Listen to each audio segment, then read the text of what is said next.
मृत्युंजय महारुद्र त्राहि मां शरणागतम् जन्म मृत्युजरा व्याधि पीडितं कर्म बंधनैः अवंतिकायां विहितावतारा मुक्ति प्रदानाय च सज्जनाना अकाल मृत्यु परिरक्षणार्थं वंदे महाकाल महासुरेशम। बोलिए काशी विश्वनाथ भगवान की जय, महाकाल राजा की जय। भक्तजनों, माताओं बहनों, सादर जय श्री कृष्ण। हमारे YouTube चैनल में आप सभी का बहुत बहुत स्वागत है। मैं हूं आपके साथ आचार्य धर्मेंद्र शास्त्री। आज हम आपको शिव पुराण की दिव्य कथा सुनाने जा रहे हैं। श्रावण माह में भगवान शिव की प्रसन्नता के लिए प्रत्येक मनुष्य को अपने कल्याण के लिए शिव पुराण की कथाओं का श्रवण करना चाहिए। श्रावण माह परम पवित्र माह होता है और भगवान शिव का सबसे प्रिय महीना यदि कोई होता है तो वो श्रावण का महीना होता है। इसलिए श्रावण मास में शिव पुराण का श्रवण करने से मनुष्य के जीवन की समस्त कामनाएं पूर्ण हो जाती है तथा उसके जीवन में आने वाली समस्त विपत्तियां, संकट तथा कष्ट समाप्त हो जाते हैं। तो शिव पुराण की जो दिव्य कथा है वह श्रावण मास में प्रत्येक मनुष्य को अवश्य ही श्रवण करना चाहिए। भगवान शिव और माता पार्वती श्रावण माह में पृथ्वी के ऊपर आते हैं और ऐसे दिव्य समय में यदि हम उनकी महिमाओं का गुणगान करेंगे, उनकी कथाओं का श्रवण करेंगे तो वो अत्यधिक प्रसन्न होंगे और भक्त की मनोकामनाओं को पूर्ण कर देंगे। तो आप सभी श्रावण माह में शिव पुराण की कथा का अनिवार्य रूप से श्रवण करें। शिव पुराण जो कि 18 पुराणों में से एक पुराण बताई गई है और यह बड़ी ही अद्भुत पुराण है।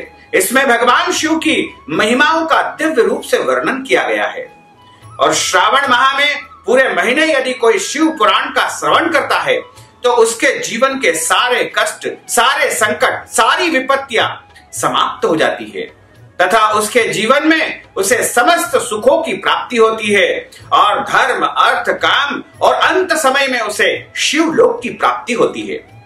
तो आप जरूर सुने और अधिक से अधिक लोगों को शिव पुराण जरूर श्रवण करवाएं तथा इस ज्ञानवर्धक वीडियो को इतना शेयर करें कि सभी भक्तजन जो है इससे लाभान्वित हो सके। तो हम शिव पुराण का वाचन करें उससे पहले भगवान शिव का गुणगान कुछ समय के लिए करते हैं, क्योंकि जब भगवान की पुराणों का या कथाओं का श्रवण किया जाता है उसके पहले भगवान के नाम का संकीर्तन अनिवार्य रूप से करना चाहिए। जो मनुष्य भगवान के नाम संकीर्तन करके उनकी कथाओं का श्रवण करता है उसे कथा सुनने का संपूर्ण फल प्राप्त होता है। बोलिए भोलेश्वर भगवान की जय, काशी विश्वनाथ भगवान की जय।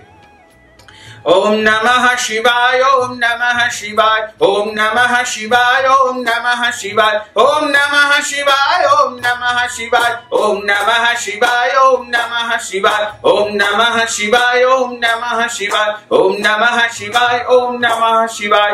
बोले भोलेश्वर भगवान की जय, काशी विश्वनाथ भगवान की जय।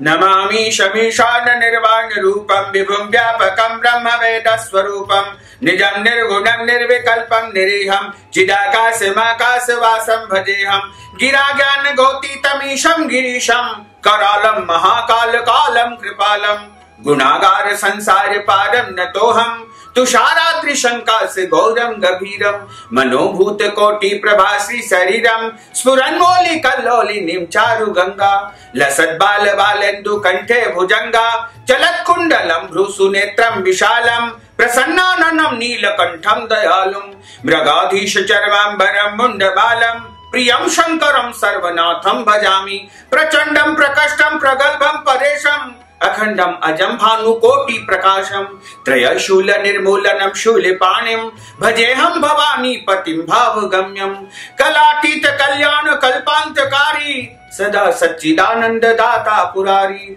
चिदानंद संदोह मोहापहारी प्रसीद प्रसीद प्रभो मन्मथारी न यावत उमानाथ पादार विंदम भजन्ति है लोके परे वानराणाम न तावत सुखम शांति संताप नाशम प्रसीद प्रभो सर्वभूताधिवासम न जानामि योगम जपम देव पूजाम न तोहम सदा सर्वदा संबुतुभ्यम जरा जन्म दुःखोद्यता तप्यमानम प्रभो पाहि आपन नमामीश शंभो प्रभो पाहि आपन नमामीश शंभो प्रभो पाहि आपन नमामीश शंभो रुद्राष्टकमिदं प्रोक्तम विप्रेण हरतोषये ये पठन्ति नरा भक्त्या तेषां शंभो प्रसीदति। बोलिए भोलेश्वर भगवान की जय, महाकाल राजा की जय।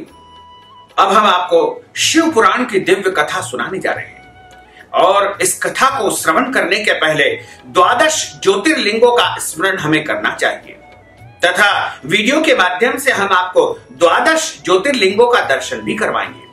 सौराष्ट्रे सोमनाथं च श्रीशैले मल्लिकार्जुनम उज्जैन्यां महाकालम ओंकारं ममलेश्वरम परल्यां वैद्यनाथं च डाकिन्यां भीमशंकरम सेतुबंधे तु रामेशम नागेशम दारुकावने वाराणस्यां तु विश्वेशम त्र्यंबकं गौतमी तटे हिमालये तु केदारम घुष्वेशं च शिवालये एतानि ज्योतिर्लिंगानि सायं प्रातः पठेन् नरः सप्त जन्म कृतं पापं स्मरणेन विनिश्यति। बोलिए भोलेश्वर भगवान की जय, महाकाल राजा की जय। शिव पुराण एक प्रमुख सुप्रसिद्ध पुराण है।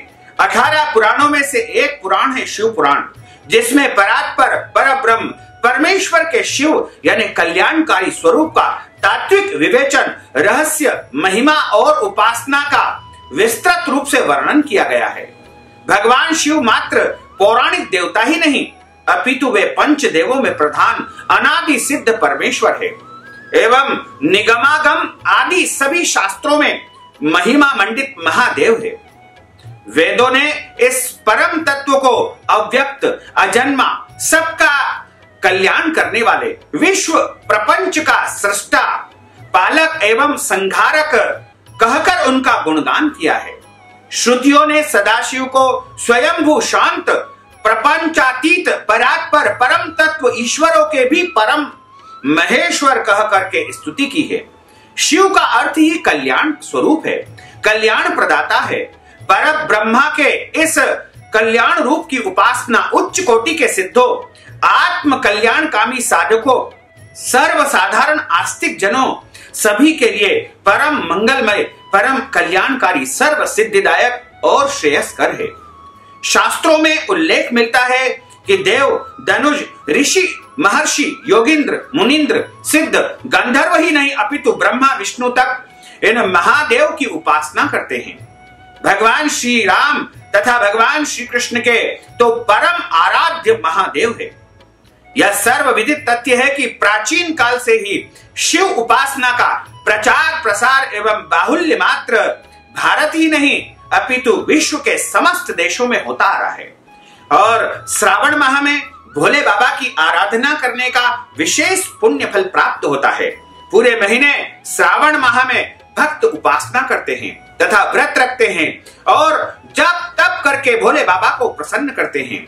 श्रावण के महीने में भगवान भोलेनाथ अत्यंत प्रसन्न अवस्था में रहते हैं और पृथ्वी पर उनका निवास रहता है। इसलिए इस महीने में जो कोई भी उनका अभिषेक करता है, पूजा करता है, जप करता है, आराधना करता है, उसकी समस्त मनोकामनाएं पूर्ण हो जाती। और शिव पुराण में सबसे पहले जब प्रारंभ होती है तो वहां पर शौनक जी प्रश्न करते हैं और शौनक जी कहते हैं कि महाज्ञानी सूत जी महाराज, आप संपूर्ण सिद्धांतों के ज्ञाता है।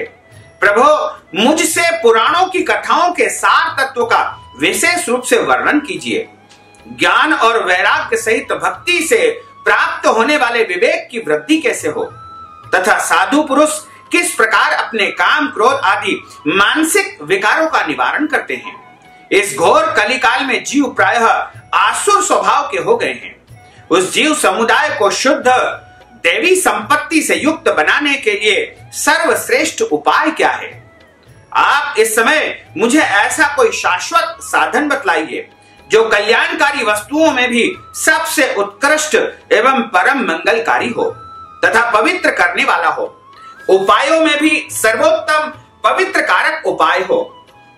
वह साधन ऐसा हो जिसके अनुष्ठान से शीघ्र ही अंतःकरण की शुद्धि हो जाए तथा उससे निर्मल चित्त वाले पुरुषों को सदा के लिए शिव तत्व की प्राप्ति हो जाए। सूत जी महाराज कहते हैं कि हे मुनि श्रेष्ठ शौनक, तुम धन्य हो, क्योंकि तुम्हारे हृदय में पुराण कथा सुनने का विशेष प्रेम है एवं लालसा है। इसलिए मैं तुम्हें शुद्ध बुद्धि से विचार करके उत्तम शास्त्र का वर्णन कर रहा हूं। हे वत्स, वह संपूर्ण शास्त्रों के सिद्धांत से संपन्न, भक्ति आदि को बढ़ाने वाला तथा भगवान शिव को संतुष्ट करने वाला है और कानों के लिए रसायन अमृत स्वरूप तथा दिव्य है। तुम उस दिव्य अति दिव्य पुराण शिव पुराण का श्रवण करो, जिसका पूर्व काल में भगवान शिव ने प्रवचन किया था। यह काल रूपी सर्प से प्राप्त होने वाले महान त्रास का विनाश करने वाला उत्तम साधन है। गुरुदेव व्यास जी महाराज ने सनत कुमार मुनि का उपदेश पाकर बड़े आदर से संक्षेप में ही इस पुराण का प्रतिपादन किया है। इस पुराण के श्रवण करने के उद्देश्य से मनुष्य का सभी साधन पूर्ण हो जाता है। यानी इसकी श्रवण करने से, भक्ति करने से मनुष्य के सारे कार्य सिद्ध हो जाते हैं। यह शिव पुराण परम उत्तम शास्त्र है। इसे इस पृथ्वी पर भगवान शिव का वांग्मय स्वरूप मानना चाहिए। यानी भगवान शिव का, भोलेनाथ का साक्षात स्वरूप शिव पुराण माना जाता है। सब प्रकार से शिव पुराण का सेवन करना चाहिए। इसका पठन और श्रवण सर्व साधन स्वरूप है। इससे शिव भक्ति पाकर के श्रेष्ठतम स्थिति में पहुंचा जा सकता है। मनुष्य शीघ्र ही शिव पद को प्राप्त कर लेता है। इसलिए संपूर्ण यत्न करके मनुष्यों को इस शिव पुराण को सुनना चाहिए और इसका पठन पाठन करना चाहिए। इससे अभीष्ट साधन की प्राप्ति हो जाती है और शिव पुराण का प्रेम पूर्वक श्रवण करने से मनोवांछित फल को प्राप्त कर लेता है।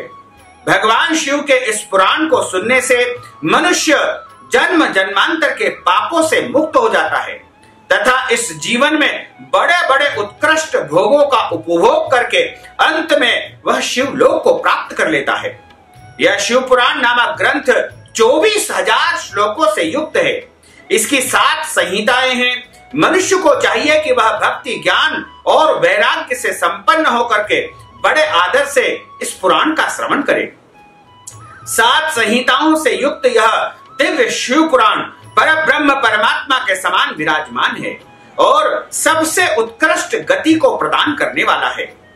जो निरंतर अनुसंधान पूर्वक इस शिव पुराण का वाचन करता है, वह नित्य प्रेम पूर्वक इसका पाठ करता है।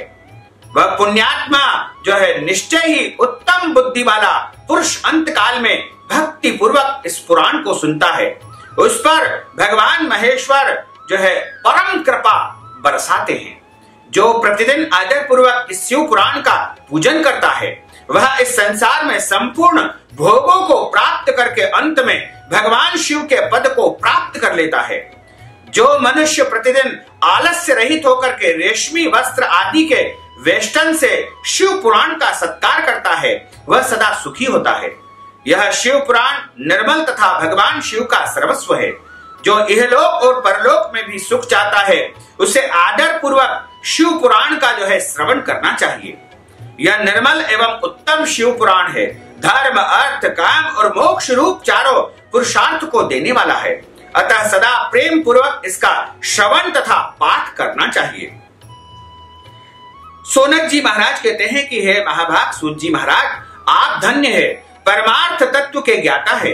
आपने कृपा करके हम लोगों को यह बड़ी अद्भुत एवं दिव्य कथा सुनाई है। भूतल पर इस कथा के समान कल्याण का सर्वश्रेष्ठ साधन दूसरा कोई नहीं है। यह बात हमने आज आपकी कृपा से निश्चय पूर्वक समझ ली है। सूत जी महाराज, कलयुग में इस कथा के द्वारा कौन कौन से पापी शुद्ध होते हैं, उन्हें कृपा पूर्वक बताइए और इस जगत को कृतार्थ कीजिए। सूत जी महाराज कहते हैं कि हे मुनियो सुनो, जो मनुष्य पापी, दुराचारी, दुष्ट है तथा काम, क्रोध आदि में निरंतर डूबे रहने वाले हैं, वे भी इस पुराण के श्रवण पठन से अवश्य ही शुद्ध हो जाते हैं। इसी विषय में जानकार मुनि इस प्राचीन इतिहास का उदाहरण दिया करते हैं, जिसके श्रवण मात्र से पापों का पूर्णतया नाश हो जाता है। एक समय की बात है, कहीं किरातों के नगर में एक ब्राह्मण निवास करता था, जो ज्ञान में अत्यंत दुर्बल, दरिद्र एवं रस बेचने वाला तथा वैदिक धर्म से विमुख था। वह स्नान, संध्या आदि कर्मों से भ्रष्ट हो गया था और वेश्यावृत्ति में तत्पर रहता था। उसका नाम था देवराज। वह अपने ऊपर विश्वास करने वाले लोगों को ठगा करता था। उसने ब्राह्मणों, क्षत्रियों, वैश्यों, शूद्रों तथा दूसरों को भी अपने बहानों से मार करके उनका धन हड़प लिया था, परंतु उस पापी का थोड़ा सा भी धन कभी धर्म के काम में नहीं लगा था। वह वेश्यागामी तथा सब प्रकार से भ्रष्ट हो गया था। एक दिन वह ब्राह्मण घूमता घूमता देवयोग से प्रतिष्ठान पूर्व यानी झूसी प्रयाग में जा पहुंचा। वहां उसने एक शिवालय देखा, जहां बहुत से साधु महात्मा एकत्र हुए थे।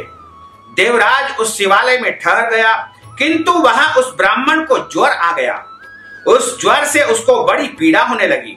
वहां एक ब्राह्मण देवता शिव पुराण की कथा सुना रहे थे। ज्वर से पड़ा हुआ देवराज ब्राह्मण के मुखारविंद से निकली हुई उस शिव कथा को निरंतर सुनता रहा। 1 मास के बाद वह ज्वर से अत्यंत पीड़ित होकर के चल बसा, यानी उसकी मृत्यु हो गई। यमराज के दूत उसको लेने के लिए आए और उसे पाशों से बांध करके बलपूर्वक यमपुरी में ले गए। इतने में ही भगवान शिव के लोक से भगवान शिव के पार्षद गण वहां पर आए और उनके गौर अंग कर्पूर के समान उज्जवल थे। हाथ में त्रिशूल सुशोभित हो रहे थे। उनके संपूर्ण अंग भस्म से उद्भासित हो रहे थे और रुद्राक्ष की मालाएं उनके शरीर की शोभाएं बढ़ा रही थी।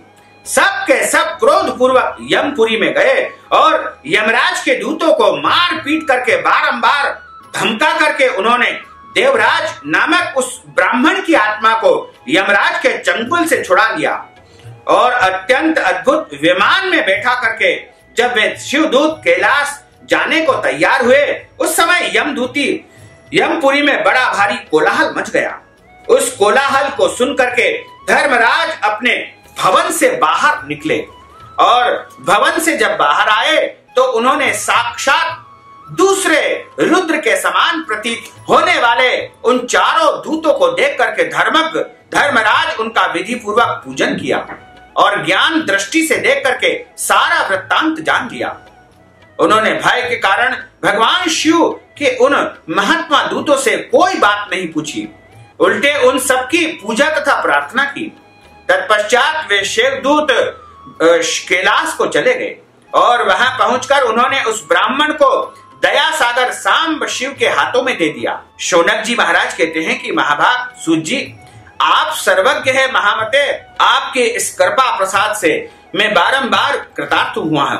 इस इतिहास को सुनकर के मेरा मन अत्यंत आनंद से निमग्न हो गया है। अतः अब भगवान शिव में प्रेम बढ़ाने वाली शिव संबंधी दूसरी कथाओं को भी आप कहिए।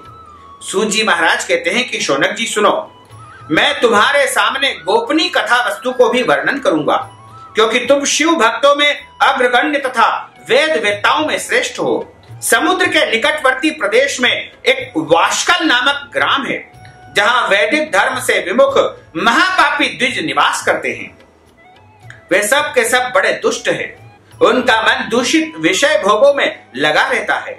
वे न देवताओं पर विश्वास करते हैं, न भाग्य पर विश्वास करते हैं। वे सभी कुटिल वृत्ति वाले किसानी करते हैं और भांति भांति के घातक अस्त्र शस्त्र रखते हैं। वे व्याभिचारी और खल है। ज्ञान, वैराग्य और सत्कर्म का सेवन ही मनुष्य के लिए परम पुरुषार्थ है। इस बात से वे बिल्कुल अनभिज्ञ है, नहीं जानते हैं। वे सभी पशु बुद्धि वाले हैं। जहां के द्विज ऐसे हो, वहां के अन्य वर्णों के विषय में क्या कहा जाए। अन्य वर्णों के लोग भी उन्हीं की भांति कुत्सित विचार रखने वाले हैं। स्वधर्म विमुख एवं खल है। वे सदा कुकर्म में लगे रहते हैं और नित्य विषय भोगों में डूबे रहते हैं। वहां की सब स्त्रियां भी कुटिल स्वभाव की है, स्वेच्छाचारिणी है, पापासक्त है, कुत्सित विचार वाली है और वे सभी जो है बुरे बुरे कार्य करने वाली है। वे सद व्यवहार तथा सदाचार से सर्वदा शून्य है। इस प्रकार वहां दुष्टों का ही निवास है। उस वाशकल नामक ग्राम में किसी समय एक बिंदुक नामधारी ब्राह्मण निवास करता था। वह बड़ा अधम था, दुर्मात्मा था और महापापी था।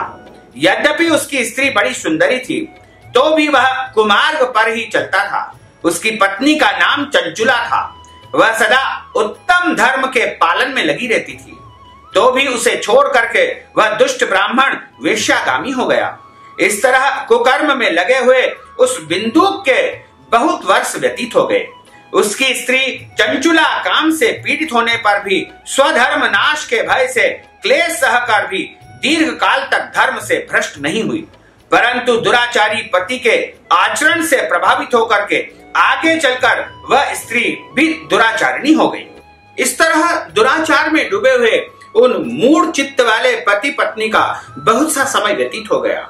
उसके बाद शूद्र जाति वेश्या का पति बना हुआ वह दूषित बुद्धि वाला दुष्ट ब्राह्मण बिंदु समयानुसार मृत्यु लोक को प्राप्त होकर के नरक में जा पड़ा। बहुत दिनों तक नरक के दुखों को भोग करके वह मूर्ख बुद्धि वाला पापी व्यक्ति विंध्य पर्वत पर भयंकर पिशाच हुआ।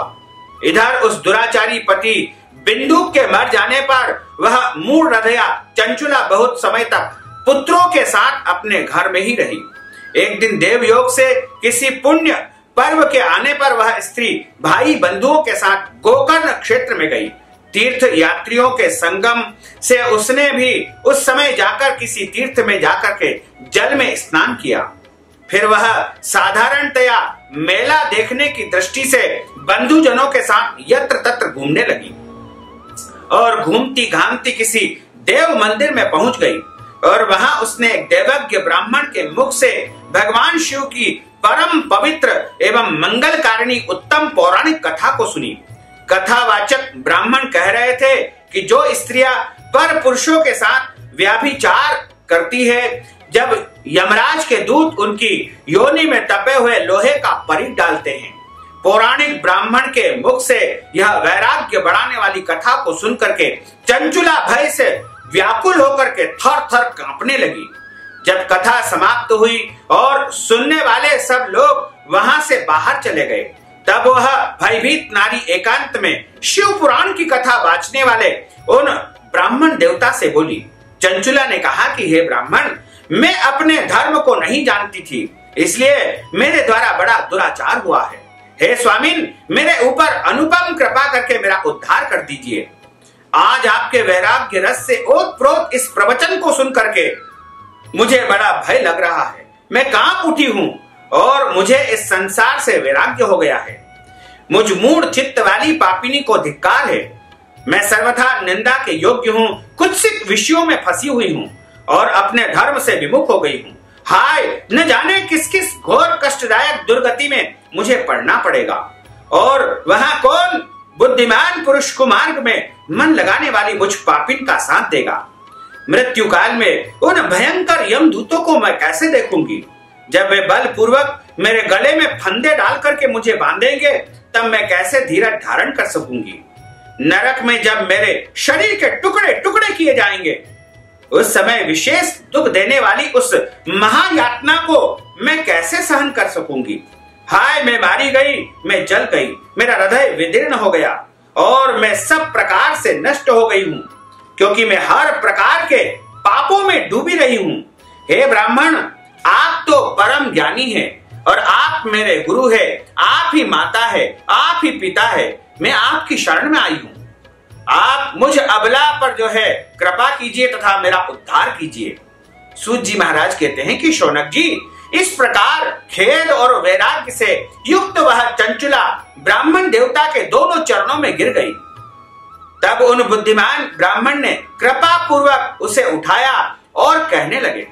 ब्राह्मण बोले, हे नारी, सौभाग्य की बात है कि भगवान शंकर की कृपा से शिव पुराण की इस वैराग्य युक्त कथा को सुन करके तुम्हें समय पर जो है चैतन्यता प्राप्त हो गई है।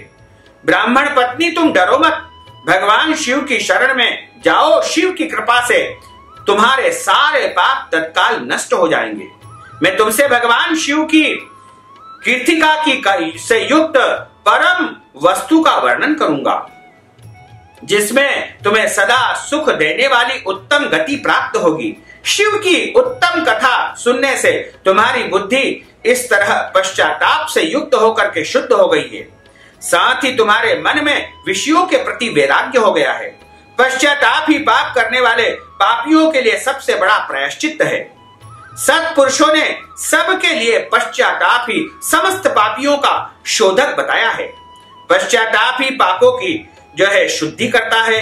जो पश्चाताप करता है वही वास्तव में पापों का प्रायश्चित करता है, क्योंकि सत्पुरुषों ने समस्त पापों की शुद्धि के लिए प्रायश्चित का उपदेश दिया है। यह सब पश्चाताप से संपन्न हो जाता है। जो मनुष्य विधि पूर्वक प्रायश्चित करके निर्भय हो जाता है, वह अपने कुकर्म के लिए पश्चाताप नहीं करता है। उसे प्रायः उत्तम गति नहीं प्राप्त होती है, परंतु जिसे अपने कुकृत्य पर हार्दिक पश्चाताप होता है, वह अवश्य ही उत्तम गति का भागी होता है, इसमें संशय नहीं है। इस शिव पुराण की कथा सुनने से जैसी चित्त शुद्धि होती है, वैसी दूसरे उपायों से नहीं होती है। जैसे दर्पण साफ करने पर निर्मल हो जाता है, उसी प्रकार शिव पुराण की कथा सुनने से चित्त अत्यंत शुद्ध तथा निर्मल हो जाता है, इसमें संशय नहीं है। मनुष्यों के शुद्ध चित्त में जगदम्बा पार्वती सहित भगवान शिव विराजमान रहते हैं।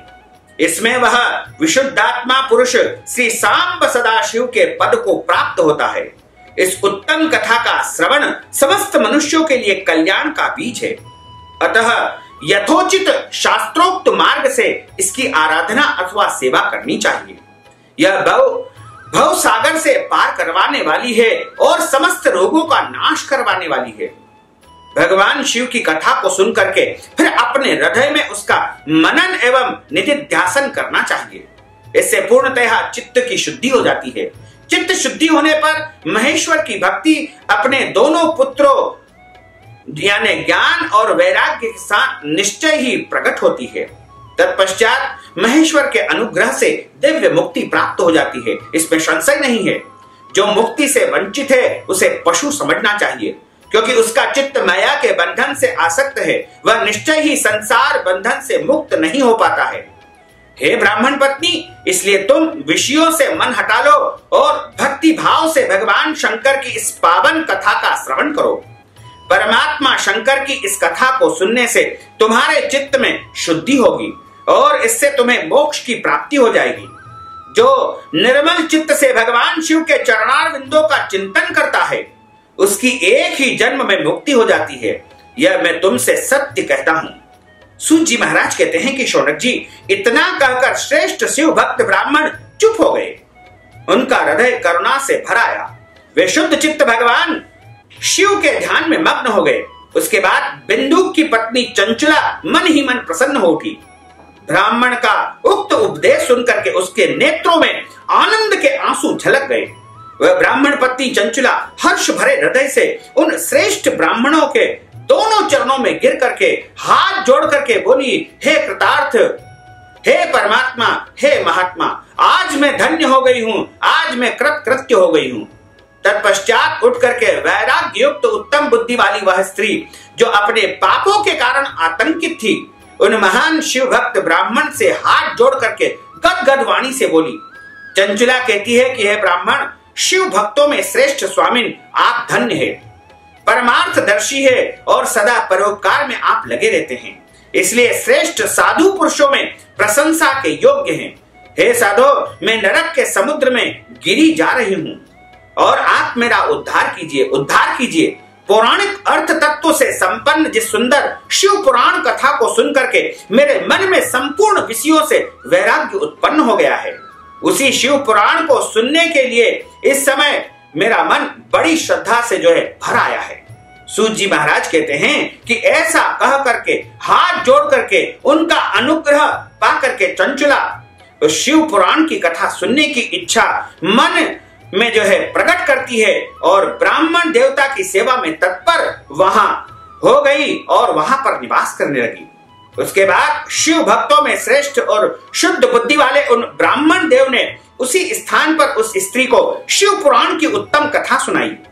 इस प्रकार उस गोकर्ण नामक महाक्षेत्र में उन्हीं श्रेष्ठ ब्राह्मण से उसने शिव पुराण की यह परम उत्तम कथा को सुना, जो भक्ति ज्ञान और वैराग्य को बढ़ाने वाली है तथा मुक्ति को देने वाली है। उस परम उत्तम कथा को सुनकर के वह ब्राह्मण पत्नी अत्यंत कृतार्थ हो गई, धन्य हो गई। उसका चित्त शीघ्र ही शुद्ध हो गया। फिर भगवान शिव के अनुग्रह से उसके हृदय में शिव के सगुण स्वरूप का चिंतन होने लगा। इस प्रकार उसने भगवान शिव में लगी रहने वाली उत्तम बुद्धि को पाकर के शिव के सच्चिदानंदमय स्वरूप का बारंबार चिंतन आरंभ कर दिया।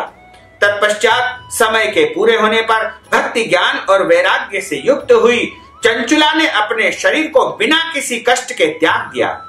इतने में ही त्रिपुर शत्रु भगवान शिव का भेजा हुआ एक दिव्य विमान द्रुत गति से वहां आ पहुंचा, जो अपने गणों से संयुक्त और भांति भांति के शोभा साधनों से संपन्न था।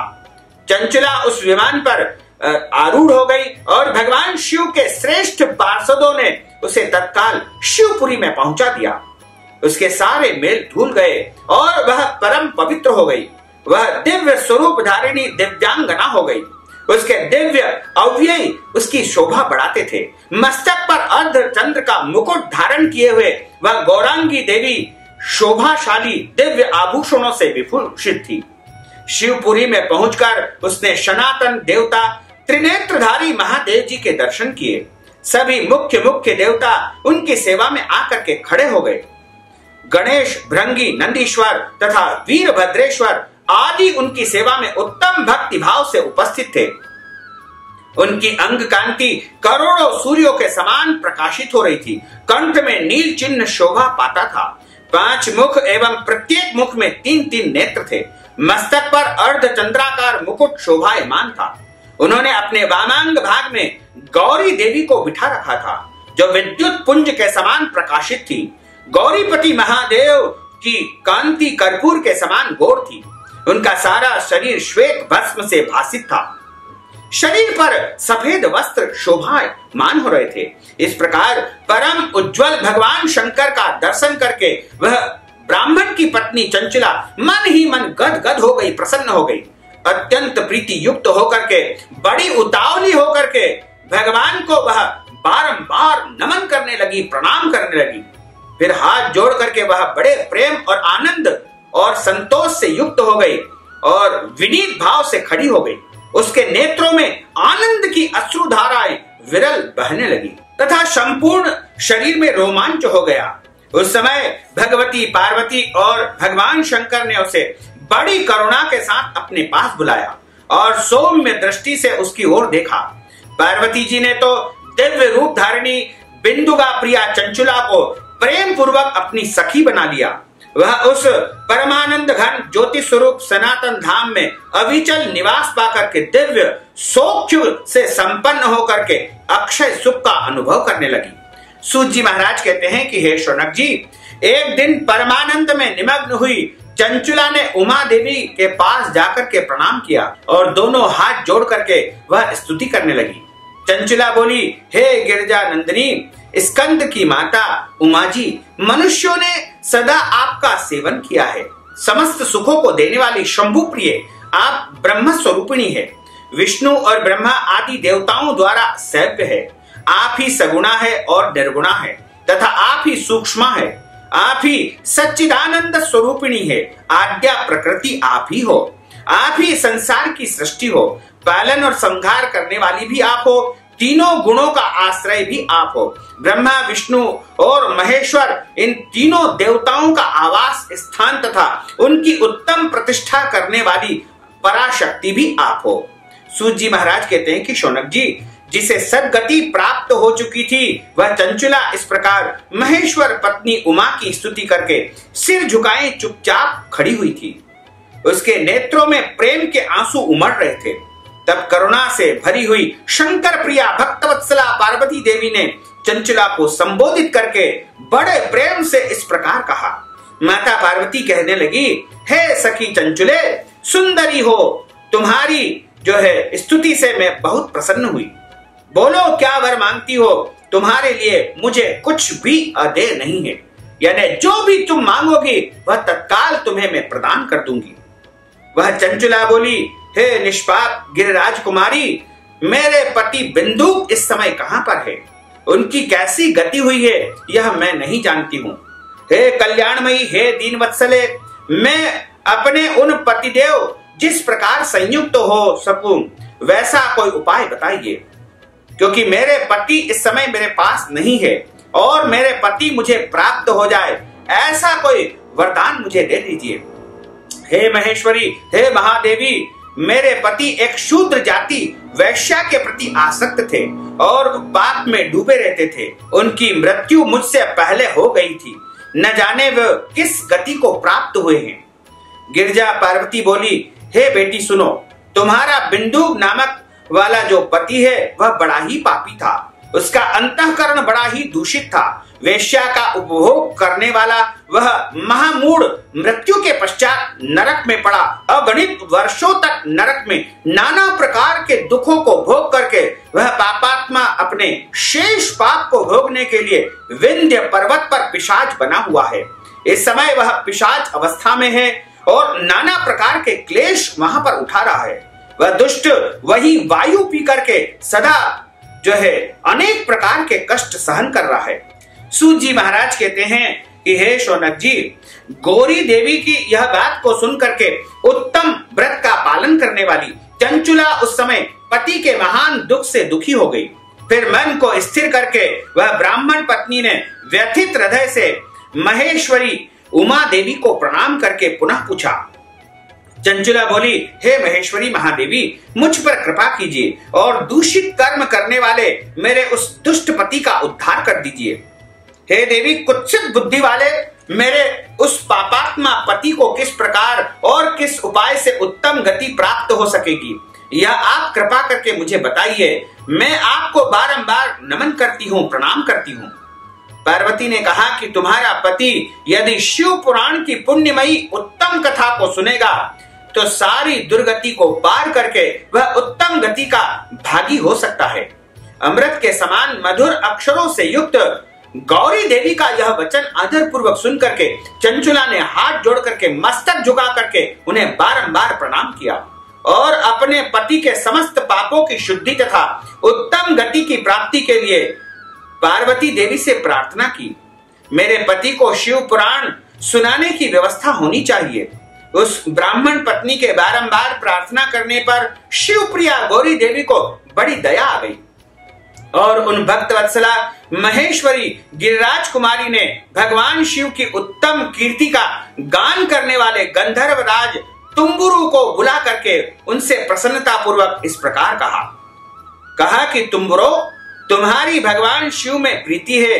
तुम मेरे मन की बातों को जान करके मेरे अभिष्ट कार्यों को सिद्ध करने वाले हो, इसलिए मैं तुमसे यह बात कहती हूँ, तुम्हारा कल्याण हो। तुम मेरी इस सखी के साथ शीघ्र ही विंध्य पर्वत पर जाओ। वहां एक महाघोर और भयंकर पिशाच निवास करता है। उसका वृत्तांत तुम आरंभ से ही सुनो। मैं तुमसे प्रसन्नता पूर्वक सब कुछ बताती हूँ। पूर्व जन्म में वह पिशाच बिंदुक नामक ब्राह्मण था। मेरी इस सखी चंचुला का पति था, परंतु वह दुष्ट वेश्यागामी हो गया। स्नान संध्या आदि नित्य कर्म छोड़ करके अपवित्र और दुष्ट बुद्धि वाला हो गया। क्रोध के कारण उसकी बुद्धि में मूर्खता छा गई। वह कर्तव्य अकर्तव्य का विवेक नहीं कर पाता था और अभक्ष भक्षण, सज्जनों से देश और दूषित वस्तुओं का दान लेना यही उसका स्वाभाविक कर्म बन गया था। वह अस्त्र शस्त्र लेकर हिंसा करता था, बाएं हाथ से खाता था, दीनों को सताता था और क्रूरता पूर्वक पराये घरों में आग लगा देता था, चांडालों से प्रेत करता था और प्रतिदिन वेश्या के संपर्क में रहता था। बड़ा दुष्ट था। वह पापी अपनी पत्नी का परित्याग करके दुष्टों के संग में ही आनंद मनाता था और मृत्यु पर्यंत दुराचार में ही फंसा रहा। फिर अंत काल आने पर उसकी मृत्यु हो गई। वह पापियों के भोग स्थान घोर यमपुर में पहुंच गया। वहां बहुत से नरकों का उपभोग करके वह दुष्टात्मा जीव इस समय विंध्य पर्वत पर पिशाच बना हुआ है। वह दुष्ट पिशाच अपने पाप कर्मों का फल भोग रहा है। तुम उसके आगे यत्न पूर्वक शिव पुराण की उस दिव्य कथा का प्रवचन करो जो परम पुण्यमयी तथा समस्त पापों का नाश करने वाली है। शिव पुराण की कथा का श्रवण सबसे उत्कृष्ट पुण्य कर्म है। उसका हृदय शीघ्र ही समस्त पापों से शुद्ध हो जाएगा और वह प्रेत योनि का त्याग कर देगा। उस दुर्गति से वह मुक्त हो जाएगा। और पिशाच ने जो है माता पार्वती की आज्ञा का पालन किया और तुरंत ही जो है वह चंचुला के साथ में विमान में बैठ करके जो है वहां पर आए। सूत जी महाराज कहते हैं कि हे शौनक, माहेश्वरी उमा के आदेश को प्राप्त करते ही तुम्बुरु बड़े प्रसन्न हुए और उन्होंने जो है विंध्याचल पर्वत पर जो पिशाच रहता था उसके पास पहुंच गए और उसको देखा। उसका शरीर विशाल था, थोड़ी बहुत बड़ी थी। वह कभी हंसता था, कभी रोता था, कभी उछलता था। उसकी बड़ी आकृति भयंकर विकराल थी। भगवान शिव की उत्तम कीर्ति का गान करने वाले महाबली तुम्बुरु ने उस अत्यंत भयंकर पिशाच को पाशों द्वारा बांध लिया और बांधने का निश्चय करके महोत्सव युक्त स्थान और मंडप आदि की रचना की और वहां पर जो है कथा का वाचन करना प्रारंभ करते हैं। और देवी पार्वती की आज्ञा से पिशाच का उद्धार करने के उद्देश्य से शिव पुराण की उत्तम कथा सुनाने के लिए तुम्बुरु विंध्य पर्वत पर वहां पर जो है सभी देवर्षियों के साथ पहुंच गए और आदर पूर्वक शिव पुराण सुनाने के लिए वहां पर जो है पर्वत पर अद्भुत और कल्याणकारी समाज जुट गया। फिर तुम्बुरु ने उस पिशाच को पाशों से बांधकर आसन पर बिठाया और हाथ में वीणा लेकर के गौरी पति की कथा का आरंभ कर दिया। पहली अर्थात विश्वेश्वर संहिता से लेकर के 7वीं अर्थात वायु संहिता तक महात्म सहित शिव पुराण की कथा का उन्होंने स्पष्ट रूप से वर्णन किया। 7 संहिताओं के सहित शिव पुराण का आदर पूर्वक श्रवण करके वे सभी श्रोता पूर्णतः कृतार्थ हो गए। उस परम पुण्यमय शिव पुराण को सुनकर के उस पिशाच ने अपने सारे पापों को धो करके पैशाचिक शरीर को त्याग कर दिया। फिर तो शीघ्र ही उसका दिव्य रूप हो गया और अंग कांति गौर वर्ण की हो गई। शरीर पर श्वेत वस्त्र तथा सब प्रकार के पुरुषोचित आभूषण उसके अंगों में उद्भासित हो गए। वह त्रिनेत्रधारी चंद्रशेखर रूप हो गया। इस प्रकार दिव्य देहधारी होकर के श्रीमान बिंदुक अपनी प्राण वल्लभा चंचुला के साथ स्वयं भी पार्वती वल्लभ भगवान शिव का गुणगान करने लगा। उसकी स्त्री को इस प्रकार दिव्य रूप से सुशोभित देख करके सभी देवर्षि बड़े विस्मित हुए। उनका चित्त परमानंद से परिपूर्ण हो गया। भगवान महेश्वर का वह अद्भुत चरित्र सुन करके वे सभी श्रोता परम कृतार्थ हो गए। प्रेम पूर्वक श्री शिव जी का यशोगान करते हुए अपने अपने धाम को चले गए। दिव्य रूपधारी श्रीमान बिंदुक भी सुंदर विमान पर अपनी प्रियतमा के पास बैठ करके सुखपूर्वक आकाश में स्थित होकर के बड़ी शोभा पाने लगे। उसके बाद महेश्वर के सुंदर एवं मनोहर गुणों का गान करते हुए वह अपनी प्रियतमा तथा तुम्बुरु के साथ शीघ्र ही शिव धाम में जा पहुंचा। वह भगवान महेश्वर तथा पार्वती देवी ने प्रसन्नता पूर्वक बिंदुक का बड़ा आदर सत्कार किया और उसे अपना पार्षद बना लिया। उसकी पत्नी चंचला पार्वती देवी की सखी बन गई। उस घनीभूत ज्योति स्वरूप परमानंदमय सनातन धाम में अविचल निवास पाकर वे दोनों दंपत्ति परम सुख को प्राप्त हो गए। शौनक जी महाराज कहते हैं कि हे महाप्राज्ञ व्यास शिष्य सूत जी महाराज, आपको नमस्कार है। आप धन्य है, शिव भक्तों में श्रेष्ठ है। आपके महान गुण और वर्णन करने योग्य है। अब आप कल्याणमय शिव पुराण के श्रवण की विधि बतलाइए, जिससे सभी श्रोताओं को संपूर्ण उत्तम फल की प्राप्ति हो सके। सूत जी महाराज कहते हैं कि हे मुनि शौनक, अब मैं तुम्हें संपूर्ण फलों की प्राप्ति के लिए शिव पुराण के श्रवण की विधि बता रहा हूं। पहले किसी विद्वान को बुला करके मुहूर्त का शोधन करें और उसके बाद में सभी लोगों को निमंत्रण भेजे और भक्त जनों को दूर देश से बुलवाए और सभी को जो है आदर सत्कार के साथ में सुंदर शिव मंदिर में या तीर्थ में, वन प्रांत में अथवा अपने घर में शिव पुराण की कथा करने के लिए सुंदर स्थान का जो है चयन करे। वहां पर केले के स्तंभ का एक सुंदर सा मंडप का निर्माण करे और कथा मंडप तैयार करे और फल पुष्प आदि वहां पर अलंकृत करे। ध्वजा पताकाओं से सुंदर मंडप का निर्माण करके जो है कहने वाले जो वक्ता होते हैं उनका आदर पूर्वक जो है आसन वहां पर स्थापित करें। सुख पूर्वक वह कथा कह सके ऐसे स्थान पर उनको बिठाना चाहिए तथा उनका आदर करना चाहिए। और ऐसे विद्वान परम गुरु होना चाहिए, वक्ता होना चाहिए, विद्वान होना चाहिए, पवित्र होना चाहिए और शांत मन वाले होना चाहिए और ईर्ष्या पर विजय प्राप्त करने वाले और अच्छी जो है बुद्धि वाले व्यक्ति होना चाहिए तथा प्रतिदिन जो है कथा प्रारंभ करने के पहले उनको व्रत धारण करना चाहिए और विद्वान के द्वारा तथा वक्ता और श्रोता दोनों को ही जो है कथा के दौरान व्रत करना चाहिए। एक समय भोजन करना चाहिए, पृथ्वी पर शयन करना चाहिए और शरीर के अंगों के बाल नहीं कटवाना चाहिए, क्रोध नहीं करना चाहिए, काले वस्त्र नहीं पहनना चाहिए तथा बड़े बुजुर्गों का जो है अनादर नहीं करना चाहिए और पूरी श्रद्धा के साथ, पूरी भावना के साथ में, भक्ति के साथ में शिव पुराण का वाचन का जो है श्रवण करना चाहिए तथा शिव पुराण जो कहने वाले जो वक्ता होते हैं उनका आदर पूर्वक करके उन्हें दान दक्षिणा भी प्रदान करना चाहिए। इस प्रकार जो मनुष्य शिव पुराण की दिव्य कथा का नित्य प्रति श्रवण करता है उसकी सारी मनोकामनाएं पूर्ण हो जाती है और वह परम पद को प्राप्त कर लेता है। बोलिए काशी विश्वनाथ भगवान की जय, महाकाल राजा की जय, श्री वृंदावन बिहारी लाल की जय।